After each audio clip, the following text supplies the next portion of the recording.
Recently, MythBuster's Grant Imahara went into the McDonald's factory to give us an insider's look into how these addictive French fries are made. He also exposed that there's a lot of chemicals and ingredients that go into making these delicious French fries. Well, we're gonna take what we learned and apply it to making the best possible French fry at home, minus the dimethylpolysiloxane. Now, when they broke down the French fry, they revealed that over 14 ingredients are used in the process. Don't be scared. Most of those are additives that are needed when manufacturing millions of French fries that are shipped all over the world every single day. So thankfully, unless you plan on starting a French fry franchise out of your kitchen, you don't need a lot of them. One thing we learned is, like any good French fry, McDonald's starts with a russet potato. Now, over at the McDonald's factory, they have this great machine that basically uses high water pressure to blast the potato through a die cast and cut it perfectly. But at home, a knife will work just fine. So we're just gonna start by making slices. Now you wanna make them super thin, about 1/8 of an inch. So you want planks just like that. Now I'm gonna stack a couple up and slice them lengthwise. McDonald's French fry!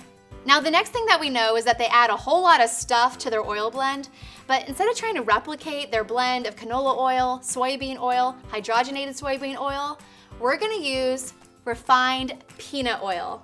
It has a high smoke point just like their oil blend and a neutral taste. Then they add 2 ingredients, citric acid and dimethylpolysiloxane, which helps to ensure the freshness of the oil and keep it from splattering, which is definitely something that you need when you're frying things all day long, but we can skip that part. Then they add dextrose to the French fries, which is basically a fancy word for sugar. The added sugar caramelizes during the fry process, and that's what gives the French fries that distinct golden color. So I'm just gonna whisk in some corn syrup to my big bowl of water, and then we're gonna add our cut French fries, pop these into the refrigerator, and let them soak for 30 minutes. This step also helps remove excess starch. So our potatoes have been soaking for 30 minutes in our sugar water. Now we're gonna take them out and dry them off completely before we take them on their first fry. And I already have my peanut oil heating up to 375 degrees. We're just gonna fry these for about 90 seconds or until they're a light golden brown color. And don't overcrowd that fryer, just do a little at a time.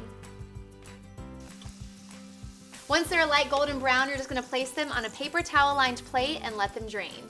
I'm gonna finish up the rest of my French fries, then I'm gonna put the entire baking sheet in the refrigerator for 10 to 15 minutes and let them chill. So I just pulled these out of the refrigerator and now it's time to fry them again. The first time we fry them, we break down the starch, but it kind of creates this gummy or this glue-like texture on the outside of the French fry.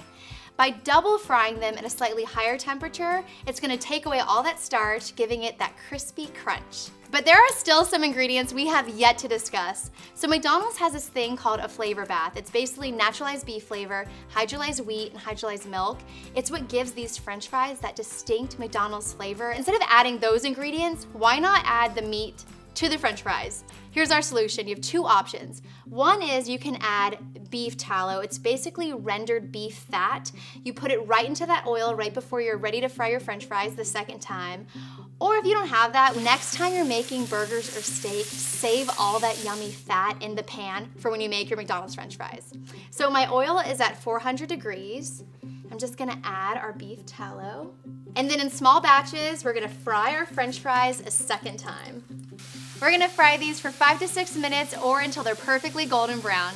These are looking good. Now we're ready to strain them and put them into our bowl and season them with salt.